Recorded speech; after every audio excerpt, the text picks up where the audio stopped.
July 25, 1944. Normandy, France. 2,000 Canadian soldiers are about to be thrown into a death trap. And the man who ordered it?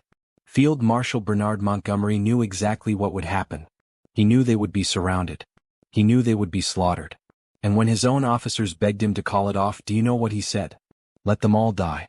What kind of commander says that? What kind of man looks at 2,000 young lives and decides they're expendable? You're about to discover one of the most brutal, heartbreaking, and controversial moments of World War II. A moment that's been buried in history. A moment that reveals the dark reality of high command decisions. Because this isn't just a story about battle. It's a story about sacrifice. About betrayal. About men who were sent to their deaths by the very leaders who promised to protect them. The Canadians called it Operation Spring. Montgomery called it necessary. But the soldiers who lived through it? They had another name for it. They called it murder. Verrières Ridge. Have you ever heard of it? Most people haven't. It's not as famous as D-Day.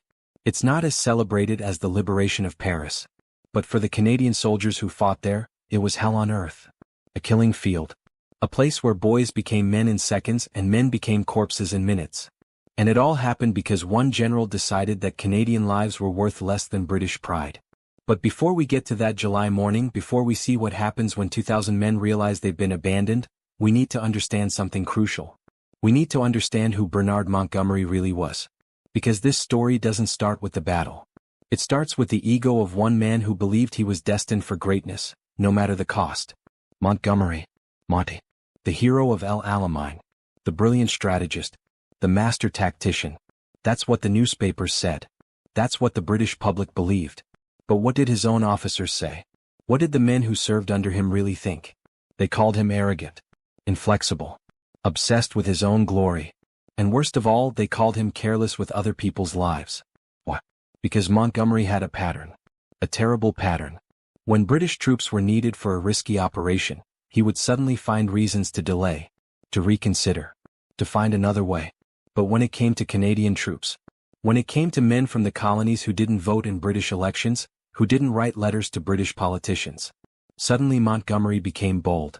Suddenly he was willing to take risks. Suddenly he didn't need to worry so much about casualties. Do you see where this is going? By July 1944, the Normandy invasion was stalling.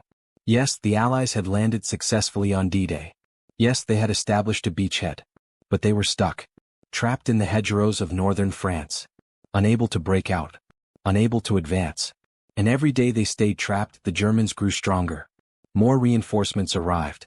More tanks. More artillery. The window of opportunity was closing. Montgomery needed a breakthrough.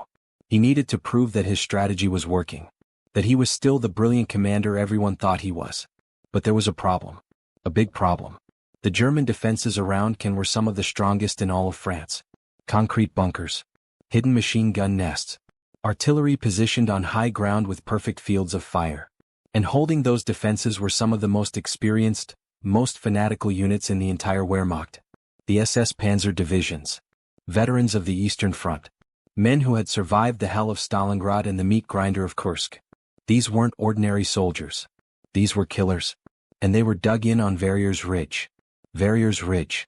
Let me paint you a picture. Imagine a long, gradual slope rising up from the Allied lines. No trees. No cover. Just open wheat fields and grassland. At the top of that ridge, the Germans. Below, in the valleys and villages, the Canadians. And between them? Nothing. Just 400 meters of open ground that would become a graveyard. The Germans could see everything. Every movement. Every advance. Every man who dared to show himself. Their machine guns were positioned to create overlapping fields of fire. Their mortars were pre-sighted on every approach route. Their tanks were hidden in the woods on the reverse slope, ready to counterattack the moment the Canadians crested the ridge. It was, in every military sense, the perfect defensive position. And Montgomery wanted the Canadians to attack it head-on. No flanking maneuver. No artillery preparation. No air support. No deception plan. Just a straight frontal assault across open ground against entrenched SS troops with superior positions, superior firepower, and the will to fight to the last man. Does that sound insane to you? It should. Because it was. Every Canadian officer who saw the plan said the same thing. This is suicide. This is madness. This cannot possibly work. But Montgomery insisted. Why? Because he needed results. Because he had promised Eisenhower a breakthrough. Because he had told Churchill that Ken would fall quickly. Because his reputation was on the line. And when your reputation matters more than the lives of your soldiers, well, that's when men start dying for no good reason. The Canadian commanders protested. General Guy Simons, commander of the 2nd Canadian Corps, looked at Montgomery's plan and nearly refused the order. He knew what would happen. He had studied the terrain. He had seen the German defenses. He knew that sending men across that ridge without proper support was sending them to their deaths. But what could he do? Montgomery was his superior. Montgomery had the full backing of London. Montgomery was untouchable. So Simons tried to modify the plan.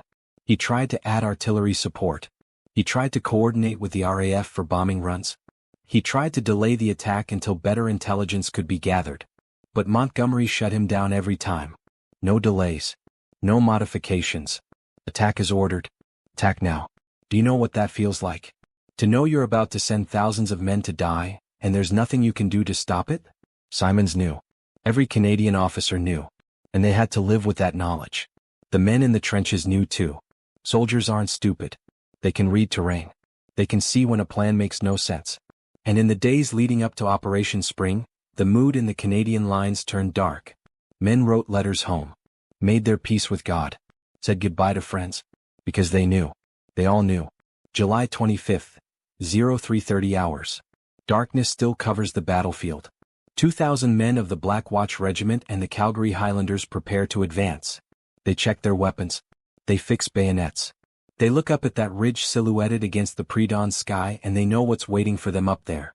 Some of them are 19 years old. Some of them have never seen combat before. They joined up thinking they would liberate Europe, become heroes, make their families proud. Instead, they're about to become statistics in Montgomery's failed offensive. The order comes. Advance. And they go. Not because they believe in the plan. Not because they think they'll succeed. But because they're soldiers and soldiers follow orders even unto death. Can you imagine that moment? That first step forward into the darkness? Knowing that in a few hours you might be dead? Knowing that your mother will get a telegram? That your father will cry? That your sweetheart will wait forever for a man who's never coming home? But still you go. Still you advance. Because that's what courage is. Not the absence of fear. But moving forward despite it. The advance begins in silence. No artillery preparation. No covering fire. Just men moving through wheat fields in the darkness, trying to get as close as possible before the Germans spot them. Maybe they think maybe we can reach their lines before they wake up. Maybe we can surprise them. Maybe we'll make it. But the Germans aren't sleeping. The Germans are waiting. They've known about the attack for hours. Their spies in the French villages have reported troop movements. Their reconnaissance planes have seen the preparations. They're ready. And they're going to make the Canadians pay for every meter of ground. Dawn breaks. The sun rises over Verrières Ridge. And in that early morning light the Germans see them. 2,000 Canadians spread out across the open fields, advancing up the slope. Exposed. Vulnerable. Perfect targets. The machine guns open fire. Have you ever heard the sound of an MG-42? The Germans called it Hitler's buzzsaw. It fires 1,200 rounds per minute. That's 20 bullets every second. The sound is like nothing else. Not individual shots but a continuous roar like tearing fabric. And when multiple MG-42s open fire at once, the noise is deafening. Overwhelming. Terrifying. The first wave of Canadians goes down. Not all of them. Not immediately. But enough. Men drop in mid-stride. Some killed instantly. Some wounded, crying out for medics who can't reach them. Some simply stunned, unable to believe this is happening, that they've been hit, that they're bleeding, that they're dying. But the survivors keep going. They have to. Stopping in the open means certain death. Their only chance is to keep moving forward, to reach the German lines, to close the distance and get into the trenches where machine guns can't track them. So they run. They sprint. They charge up that hill through a storm of bullets and they don't look back. The German mortars join in. High explosive shells arc through the sky and crash down among the advancing Canadians. Each explosion throws up geysers of dirt and smoke and shrapnel. Men are thrown into the air. Limbs are torn off. Bodies are shredded. And still the survivors keep advancing. Why didn't they retreat? Why didn't they fall back to their own lines and refuse to continue this madness? Because they were soldiers. Because they trusted that their commanders knew what they were doing. Because they believed that if they just fought hard enough, if they just pushed far enough, they would break through. They would win. They were wrong. The Black Watch reaches the base of the ridge. Out of 500 men who started the advance, maybe 200 are still on their feet. The rest are dead or wounded or pinned down in shell craters, unable to move forward or back. But these 200, these survivors, they keep climbing. They claw their way up that slope through machine gun fire and mortar fire and artillery fire. They step over the bodies of their friends. They ignore their own wounds. They keep going. And they reach the top. For one brief, glorious moment, the Black Watch holds the crest of Verrières Ridge. They've done the impossible. They've taken the objective. They've proven that Canadian soldiers can accomplish anything, even against impossible odds. They're exhausted. They're bleeding. They're shell-shocked. But they've won. Or have they? Because here's what Montgomery didn't tell them. Here's what Simons discovered too late. The Germans don't just hold the front of the ridge. They hold the reverse slope too. And hidden in the woods behind the ridge are dozens of Tiger and Panther tanks. The most powerful armored vehicles in the world. And they've been waiting for exactly this moment. The tanks roll forward. Their engines roar. Their treads clank against stone. Their massive guns traverse toward the exhausted Canadians who just captured the ridge. And then they open fire. A Tiger tank's main gun fires an 88mm shell that can penetrate any armor the Allies have. Against unprotected infantry, it's devastating. The high explosive rounds detonate among the Canadians with catastrophic effect. Men simply disappear. Entire squads are wiped out by single shells. And there's nothing the Canadians can do. They have no anti-tank weapons capable of stopping a Tiger. They have no artillery support. They have no air support. They're alone. This is where the story gets even darker. Because back at headquarters, Montgomery knows what's happening. He's receiving reports. He knows the Canadians are surrounded. He knows they're being slaughtered. He knows they need help immediately. And do you know what he does? Nothing. No reinforcements. No artillery support. No airstrikes. Nothing. When his staff officers suggest sending help, Montgomery refuses. When they beg him to at least authorize a retreat, to let the survivors escape, Montgomery says no. The attack will continue as planned. One of his own officers, a British colonel, finally confronts him directly. Sir, the Canadians are being massacred. We have to help them. We have to do something. And Montgomery's response? The exact words that would haunt him forever? Let them all die if necessary. We need that ridge. Let them all die. Think about that for a moment. 2,000 men are fighting for their lives just miles away, and the man responsible for putting them there decides they're expendable. That their deaths are acceptable as long as the objective is achieved. That Canadian lives matter less than British strategy. How does a human being make that calculation? How do you look at casualty reports showing hundreds of dead and decide that's acceptable? That's necessary? That's the price of victory? What happens to your soul when you make decisions like that? The Canadians on Verrières Ridge don't know about Montgomery's order. They don't know they've been abandoned. They still believe help is coming. They still believe this is part of some larger plan that makes sense. So they fight. They dig in on that ridge and they fight with everything they have. The German counterattack is overwhelming. Tanks, infantry, artillery, everything the Wehrmacht can throw at them. The Canadians are surrounded, cut off, running out of ammunition, taking casualties from every direction. And still they fight. Not because they have hope, but because surrendering to the SS is worse than death. Do you know what the SS did to prisoners? The Waffen-SS had a reputation on both fronts. They didn't take many prisoners. They didn't follow the rules of war. Captured soldiers often simply disappeared. Shot in the back of the head and buried in unmarked graves. The Canadians knew this. They'd heard the stories. They'd seen the evidence in other battles. So they fought. Even when all hope was gone. Even when death was certain. They fought. By mid-morning, the situation is desperate. The Black Watch has been reduced to less than 100 men still capable of fighting. They're down to their last magazines of ammunition. They have no food, no water, no medical supplies. Their wounded are dying for lack of treatment. And the Germans are preparing for one final assault that will wipe them out completely. This is when something extraordinary happens. Something that shows you what real leadership looks like. What real courage looks like. Major Philip Griffin, commanding the survivors of the Black Watch, makes a decision. He knows they can't win. He knows they can't escape. He knows they're all going to die. But he refuses to let them die like dogs, huddled in holes waiting for the end. If they're going to die, they'll die on their feet. Fighting. Like soldiers. He stands up. In full view of the enemy. Bullets crack past his head. Shells explode around him.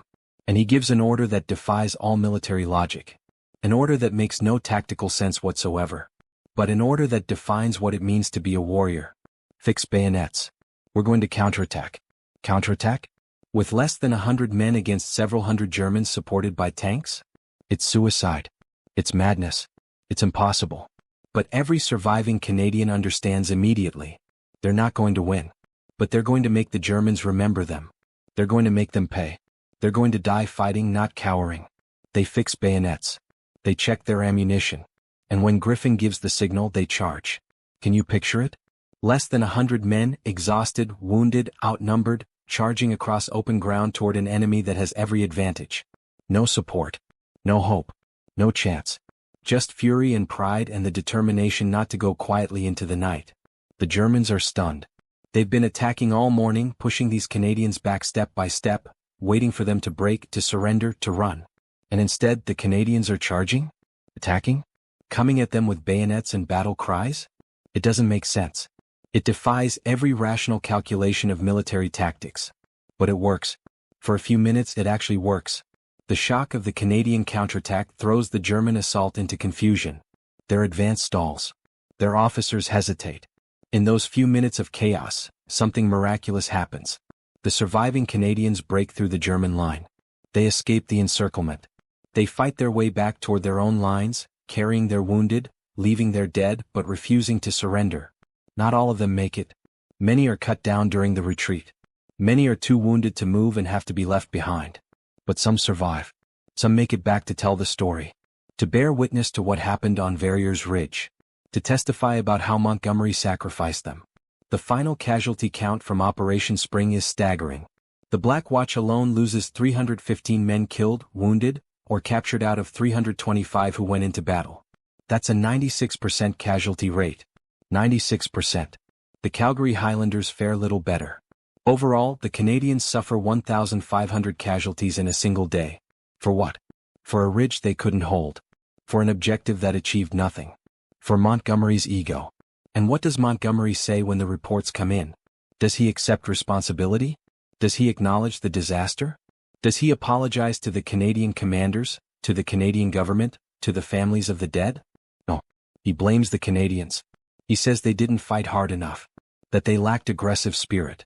That if they just pushed harder, the attack would have succeeded. Can you believe that? 2,000 men are fed into a meat grinder, 1,500 become casualties, and Montgomery blames them for not trying hard enough? The Canadian commanders are furious. Simons, who predicted this disaster, who warned Montgomery it would fail, who begged for a better plan, demands an inquiry. He wants Montgomery held accountable. He wants the truth told. He wants justice for his dead soldiers. But Montgomery is protected. Churchill needs him. Eisenhower needs him. The British public loves him. He's too valuable to sacrifice over something as insignificant as Canadian casualties. So the inquiry is quietly dropped. The criticism is suppressed. The story is buried.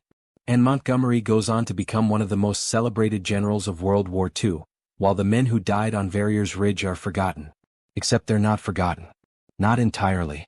The survivors remember. They carry the memory of that day for the rest of their lives. They wake up at night hearing machine gun fire. They see their friends' faces in their dreams. They wonder why they survived when so many others died. And they ask the question that has no good answer. Why did Montgomery let us die? There are theories. Military historians have debated this for decades. Some say Montgomery was under pressure from London to show results. That Churchill demanded action, demanded victories, demanded proof that the Normandy campaign wasn't stalling. Others say Montgomery was locked in a rivalry with American generals like Patton and Bradley, and couldn't afford to look weak or indecisive. Still others suggest simple arrogance, that Montgomery believed his strategic genius justified any sacrifice. But here's what we know for certain. Montgomery had options. He could have delayed the attack. He could have provided artillery support. He could have coordinated with the Air Force. He could have sent reinforcements. He could have authorized a retreat. He had the power to save those men. And he chose not to use it. That's not strategy. That's not tactics. That's not military necessity. That's a choice. A deliberate decision that Canadian lives were expendable. That their deaths were acceptable. That the objective mattered more than the men. And when you make that choice, when you decide that soldiers are nothing more than pieces on a chessboard to be sacrificed for advantage, you lose something fundamental. You lose your humanity. You become the very thing you're supposed to be fighting against. The Germans had a word for commanders like that. They called them Menschenmaterial.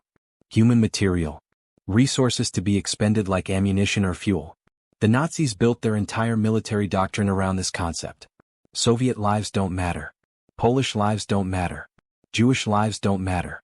They're just material to be consumed by the war machine. And on July 25, 1944, at Verrières Ridge, Montgomery adopted the same philosophy. Canadian lives don't matter. They're just material. Expendable resources in pursuit of a strategic goal. He became the thing he was fighting against. The tragedy of Verrières Ridge isn't just the deaths. Men die in war. That's the nature of combat. The tragedy is the waste. The unnecessary sacrifice. The avoidable disaster. Because Operation Spring accomplished nothing. The ridge wasn't held. The German line wasn't broken. The breakthrough didn't happen. 1,500 Canadians died for absolutely nothing. Or did they? Because there's another way to look at this story. A way that honors the sacrifice of those men without condemning them to meaninglessness. Yes, the battle was a disaster. Yes, Montgomery's plan was flawed. Yes, the Canadian casualties were horrific. But the men who fought on Verrières Ridge weren't fighting for Montgomery. They were fighting for each other. For their country. For the belief that fascism had to be stopped, no matter the cost. Major Griffin's counterattack wasn't about winning. It was about dignity. About refusing to be victims. About taking control of their fate even in the face of certain death. Those men who charged into German fire weren't following Montgomery's orders anymore. They were following their own code. Their own sense of honor. Their own definition of what it means to be a soldier. And that matters. That means something. Because courage isn't measured by victory or defeat. It's measured by what you do when all hope is gone. When survival is impossible. When the only choice left is how you face the end. The men of the Black Watch and the Calgary Highlanders faced the end like warriors. They didn't surrender. They didn't run. They didn't break. They fought with everything they had until they had nothing left to give. And then they fought some more. That's the real story of Verrières Ridge. Not Montgomery's failure. Not the strategic disaster. Not the wasted lives. But the courage of ordinary men in an impossible situation, refusing to go gently into that good night. So what happened to Montgomery? He continued commanding Allied forces through the end of the war. He accepted the German surrender in May 1945. He was made a field marshal. He was given honors and titles and praise. He was celebrated as one of the great commanders of history. He died in 1976, full of years and glory, never having admitted his mistakes, never having apologized for Verrières Ridge. And the men who died on that ridge? They got a monument. A stone memorial in the French countryside marking where they fell. Most people drive past it without knowing what happened there. Without knowing the story. Without knowing the sacrifice. But now you know. You know what happened when Montgomery said, "Let them all die." You know what those Canadian soldiers did when they realized they'd been abandoned. You know the price of pride and the cost of ambition.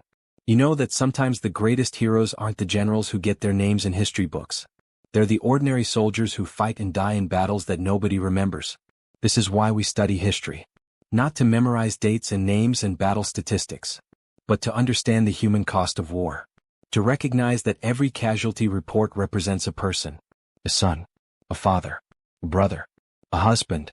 Someone who laughed and loved and dreamed and died far from home because a commander decided their life was expendable. Montgomery made that decision. He lived with it. He died with it. And 70 years later, we're still trying to understand how a man could do that. How a leader could sacrifice thousands of men for nothing. How someone could look at a catastrophic casualty list and feel nothing but frustration that his plan didn't work. The answer, I think, is that Montgomery stopped seeing his soldiers as people. They became abstractions. Numbers on a map. Pieces in a game. When you command armies, when you control the fates of thousands, it's easy to forget that each one is someone's entire world. That each death destroys a family. That each casualty leaves a hole that never quite heals. The survivors of Verrières Ridge never forgot. They carried the memory of their fallen friends for the rest of their lives. They attended reunions and told stories and made sure that somehow, some way the truth would be told. That people would know what really happened on that ridge. That the sacrifice wouldn't be forgotten or minimized or buried under Montgomery's propaganda. And slowly, over decades, the truth emerged. Historians examined the records. Veterans gave testimony. Documents were declassified. And the picture that emerged was damning. Operation Spring was a disaster from the start. Montgomery knew it would cost heavy casualties. He knew the Germans were prepared. He knew the terrain favored the defenders. And he ordered the attack anyway. Why? Because he needed a success. Because he promised results. Because his reputation demanded victory. And when the attack failed, when the casualties mounted, when the disaster became obvious, he doubled down. He refused to admit error. He blamed the Canadians. He protected his image at the expense of truth. That's the real tragedy of Verrières Ridge. Not just the deaths but the denial. The refusal to learn from mistakes. The prioritization of ego over accountability. Because when commanders don't face consequences for catastrophic failures, they make the same mistakes again. They sacrifice more lives. They create more Verrières Ridges. World War II had many such moments. Operations that failed. Attacks that accomplished nothing. Men who died for objectives that didn't matter. But Verrières Ridge stands out because of how avoidable it was. How clearly the Canadian commanders predicted the outcome. How desperately they tried to change the plan. How completely Montgomery ignored their warnings. It's a case study in everything that can go wrong when ego trumps competence. When pride overrides prudence. When commanders forget that their first duty is to their soldiers, not to their careers. So what's the lesson? What are we supposed to learn from this story? That war is hell? We already knew that. That generals make mistakes? That's obvious. That good men die in bad plans? History is full of such tragedies. No, the lesson of Verrières Ridge is more specific.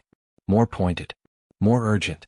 The lesson is that we must hold our leaders accountable. That we must question orders that make no sense. That we must value the lives of soldiers more than the egos of commanders. That courage and loyalty and duty don't mean blindly following orders that lead to disaster. The Canadian officers who protested Montgomery's plan weren't cowards. They weren't insubordinate. They were professionals who recognized a bad plan and tried to prevent a catastrophe. They should have been listened to. Their warnings should have been heeded. Their concerns should have mattered more than Montgomery's pride. And when the disaster happened anyway, when the casualties came in, when the magnitude of the failure became clear, someone should have been held responsible. Montgomery should have faced an inquiry. He should have been questioned. He should have had to explain why he ignored the warnings, why he refused to modify the plan, why he let those men die. But he wasn't. Because he was too important. Too connected. Too valuable to sacrifice. And so the pattern continued. More bad plans. More unnecessary casualties. More Verrières Ridges throughout the rest of the war. That's the danger of untouchable leaders. They stop being accountable. They stop learning from mistakes. They stop seeing the human cost of their decisions. They become like Montgomery, viewing soldiers as expendable material rather than human beings. The men who died on Verrières Ridge deserved better. They deserved commanders who valued their lives. They deserved plans that had a chance of success. They deserved support when they needed it. They deserved the opportunity to survive the war and go home to their families. Instead they got Montgomery. They got Operation Spring. They got a frontal assault across open ground against superior forces with no support. They got surrounded, slaughtered, and abandoned. And then they got blamed for not trying hard enough. That's the bitter truth of Verrières Ridge. The real scandal. The genuine crime. Not the deaths themselves, war brings death, but the waste. The unnecessary sacrifice. The avoidable disaster. The commander who let them all die because his pride mattered more than their lives. Remember their names. Remember their story. Remember what happened when one general decided that 2,000 Canadian soldiers were expendable. Remember so that it never happens again. So that future commanders learn from Montgomery's mistake. So that the men who died on that ridge didn't die for nothing. Because the only way to honor their sacrifice is to ensure that no other soldiers are sacrificed so carelessly. That no other unit is sent into an obvious death trap. That no other commander gets to say, "Let them all die," and walk away without consequences. That's the legacy of Verrières Ridge. Not the battle itself, but the lesson it teaches. The warning it provides.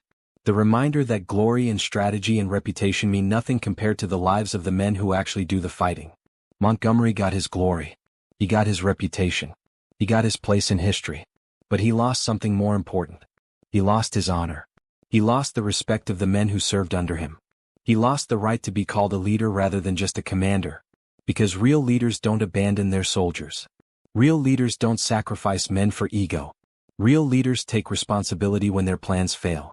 Real leaders put their soldiers' lives above their own careers. Montgomery did none of those things. And the men of Verrières Ridge paid the price. 1,500 casualties in a single day. The Black Watch nearly destroyed. The Calgary Highlanders shattered. All for a ridge that couldn't be held, an attack that couldn't succeed, a plan that should never have been approved. But those men, those Canadian soldiers who climbed that ridge knowing they would probably die, who fought until they had nothing left, who counterattacked when all hope was gone, they were the real heroes of this story. Not Montgomery. Not the generals safe in their headquarters. But the men in the mud and blood and chaos, doing impossible things because they were asked to, because they were soldiers, because they refused to let their brothers down. Their courage deserves to be remembered. Their sacrifice deserves to be honored. Their story deserves to be told. Not as a footnote in Montgomery's biography.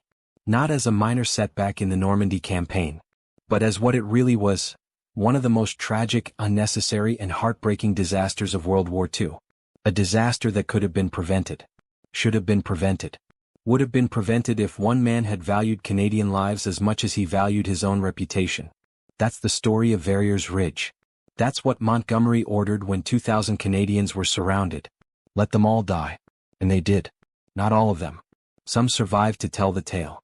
But far too many died on that ridge, died following orders that made no sense, died believing their commanders knew what they were doing, died for nothing. Remember them.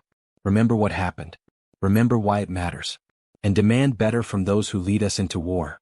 Because the only way to honor the dead is to protect the living. The only way to give meaning to their sacrifice is to ensure it never happens again. That's the promise we owe them. That's the debt we can never fully repay. That's the lesson of Verrières Ridge. A lesson written in blood on a French hillside in July 1944. A lesson we must never forget.